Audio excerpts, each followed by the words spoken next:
ושוב אנחנו עם מצעד ערי הנדל"ן, הפעם עם שכונה צעירה בקריית ביאליק, הראשונה בכל הקריות שנבנתה במסגרת הסכם גג עם רשות מקרקעי ישראל. האכלוס כבר החל, אבל הבנייה לא פוסקת. לקחנו לדוגמה פרויקט שחציו הושלם וחציו בימים אלה מתחיל. הנה. בשנת 1976 הפכה קריית ביאליק רשמית לעיר. מאז האוכלוסייה גדלה במהירות, ולכך כבר למדנו צריך עוד בנייה.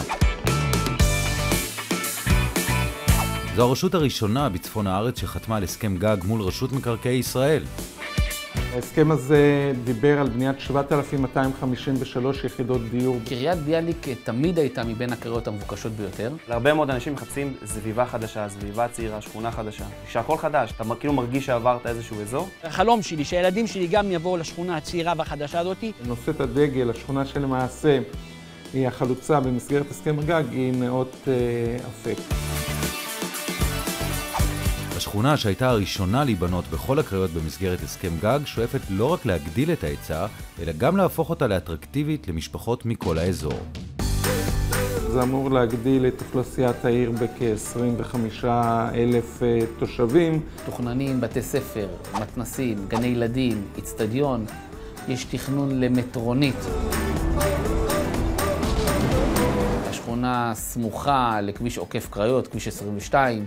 והיא מהקרובות ביותר בגישתן לכביש 6. קריית מוצקין, קריית חיים, אין שטחים חדשים, מה שבעצם מביא את כל מי שחיפש לקנות דירה חדשה לכמה חלופות, פינוי-בינוי, תמה, או בעצם ללכת ולחפש שכונה שלמה חדשה עם כל התמילים, ולכן יש נהירה מאוד מאוד חזקה לאזור. קהל שמחפש דירה חדשה מקבלן, זה בעצם אנשים שרוצים לקבל מוצר חדש ואיכותי.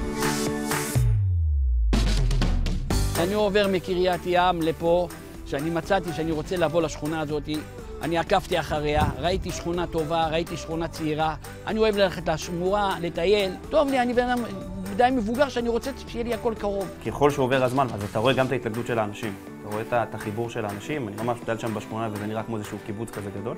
היא נושקת לשמורת הטבע עין אפק, ולא בכדי אמרנו בשעתו שיש כאן מפגש של הטבע עם העיר. החדים שלי יבואו אליי, ירדו פה לפארק, קרוב, בגלל זה אני באתי לפה. אכלוס השכונה החדשה החל לפני כ3 שנים, והבנייה לא עוצרת. לקחנו לדוגמה פרויקט חדש של אפריקה ישראל מגורים ושיכון ובינוי, שחלקו כבר הוכלס, וחלקו בימים אלו החל את שלב השיווק. מדובר בשני מגדלים, בני 24 קומות, מאוד מפוארים.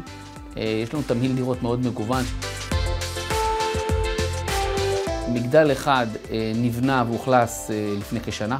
המגדל השני סמוך ביותר לשמורת הטבע, לצידה המזרחי, והוא יאוכלס בעוד כ3 שנים. אני עוקב אחרי הבניין הראשון, זה הבניין הראשון שבנו, ואני קניתי בבניין השני פה. סגרתי את זה על המקום, לא התברברתי שנייה, למה ידעתי מה אני רוצה. לגור בין הטבע לעיר, זו שכונה שכל אחד היה מייחל לעצמו. גם שמורה טובה, גם המקום טוב, גם החברה טובה. אי אפשר לבקש יותר.